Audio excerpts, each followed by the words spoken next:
Uma pesquisa do IMEA, Instituto Mato Grossense de Economia Agropecuária, realizada em abril, mostra que os produtores de carne bovina de Mato Grosso reduziram as intenções de confinamento do gado para engorda este ano.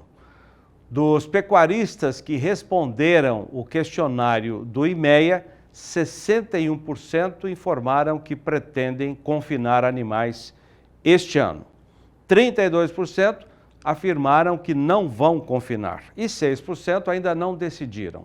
A expectativa é a de que o total de animais de bovinos confinados este ano em Mato Grosso seja de 480 mil cabeças.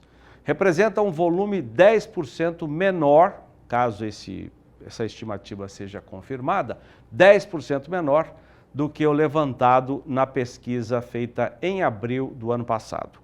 Segundo o IMEA, as principais preocupações dos pecuaristas para a tomada de decisão no confinamento foram as seguintes: preço do boi gordo, bastante pressionado, como nós temos acompanhado, baixa lucratividade e preço dos insumos. Se bem que no mês passado, observou o relatório do IMEA, os preços de grãos usados no coxo, milho, por exemplo, caíram mais de 30% na comparação a abril do ano passado.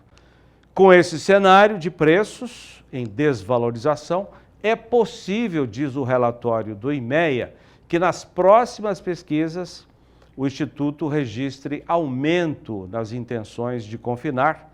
Lembramos que está em 62% dos que responderam à pesquisa. Então, é possível que aumentem as intenções de confinar, de fechar os animais no coxo, diante de custos menores da produção da arroba. João Pedro Cuti Dias, muito boa tarde. Boa tarde, Zadão. O confinamento no Brasil nos últimos 3 anos foi uma montanha-russa. Se você lembrar, em 2020 o pessoal lucrou 700, 800 reais por animal confinado. Você tinha um preço menor do bezerro do ano anterior, você tinha preço do boi magro bastante razoável e ainda não tinha dado o boom do preço dos grãos. Em 2021 veio a ressaca, você teve um preço já de bezerro subindo, como aconteceu em 2020, teve um preço do boi magro mais alto. O boi magro, ele representa 70% do custo do animal confinado. E você teve um aumento brutal do preço do milho e do farelo de soja. 2022 foi o ápice. Só até importar, né? Com certeza. Teve uma situação até de importar o milho. Foi muito difícil, né? Então, em 2022 você teve uma situação complicadíssima, que tinha preço, carregava um preço de um boi magro caro, um boi magro que tinha tido um preço reajustado ao longo do tempo, e você teve o milho alto e o farelo de soja também. Então, o que aconteceu? Houve um déficit, prejuízo em 100, 150, depende do produtor, por animal confinado. O preço da arroba que eles botaram em cima do animal, o custo foi maior, do que o preço que o frigorífico pagou. Esse ano, a situação é diferente, você tem um preço do bezerro que caiu no Mato Grosso, caiu muito.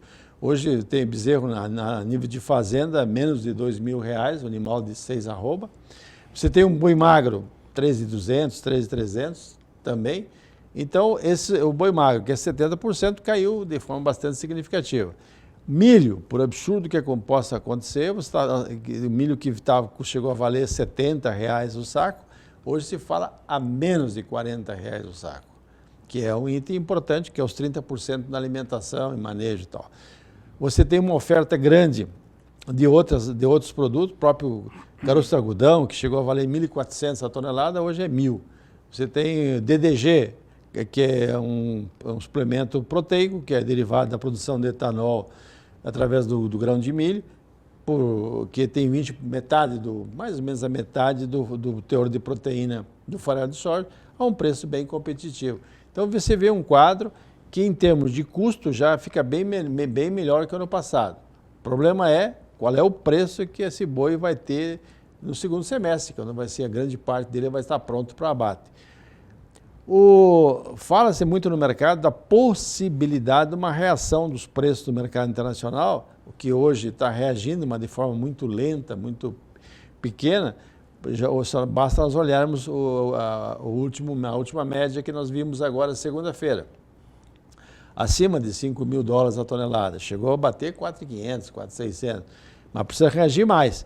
Se houver uma reação disso e o frigorífico precisar de animais, especialmente o boi China, a vaca China, animal novo, com bom acabamento, é possível que aquele ágio que se pagou, chegou a ser pago em São Paulo de 15 a 30 reais, aconteça o mesmo em Mato Grosso. Se isso acontecer, viabiliza muito confinamento.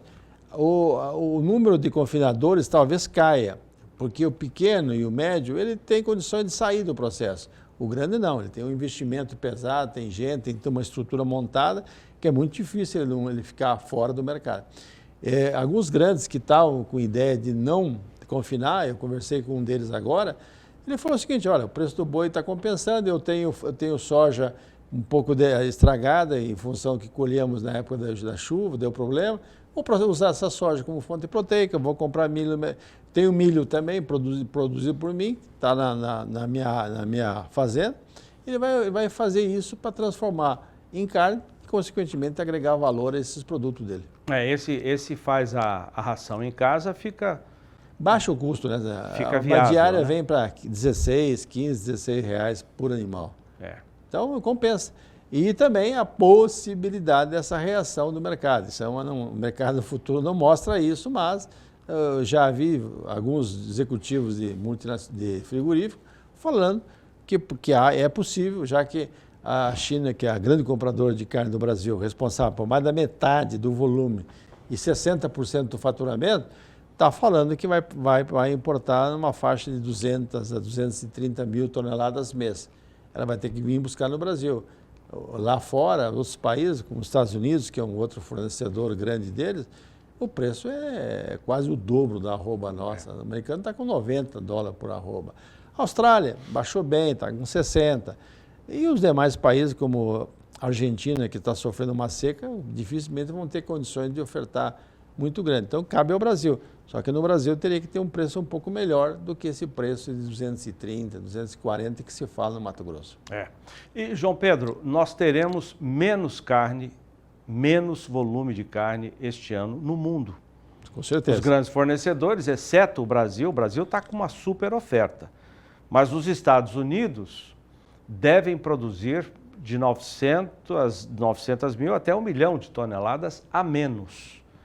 Ou seja, a demanda tem tudo para se manter ou até aumentar, a demanda por carne.